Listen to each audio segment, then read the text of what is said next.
Hey guys, how you doing? It's Mike here, Mike Bach at Body Plan Fitness, and I'm going to perform a kettlebell swing for you now. Key points for this one before I do it, right? Posterior chain. What's posterior chain? Your hamstrings, your glutes, your lower back. Even I suppose I can drop down as far as my ankles. Yeah. Every time you're bringing it forward and you're swinging, this bit and this bit especially is what you want to be using.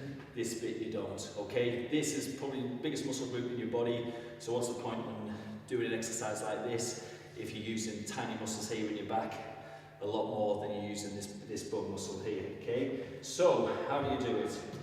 Actually, let's go and do it facing forwards first. So, you've got the horns there and you've got the handle there. I'm going to use both hands to grab hold of the handle, then just looking up, lift it up with a nice straight back. Take your legs bit beyond shoulder width so the belt can go through. It's just going to go through facing this way every time. There's not going to be any twisting or anything. If you want, put it on your knees slightly so you can give yourself a little bit of momentum just to knock it off. Bend the knees and use your hips to follow through. Okay? Bending your knees every single time is really, really useful to make sure that you don't lean too far forward. The biggest area you want to be using is your bum, like I say, but you don't want to be coming so far down that you start losing your balance, and that's why I personally like to use my knees a little bit more. If I come this way, you can see that a little bit better. Again, I'll knock it off first, bend the knees, but use the hips. If you look at it from your hips up to the back of your head, everything is still pretty much quite tall rather than swinging over like that. Okay?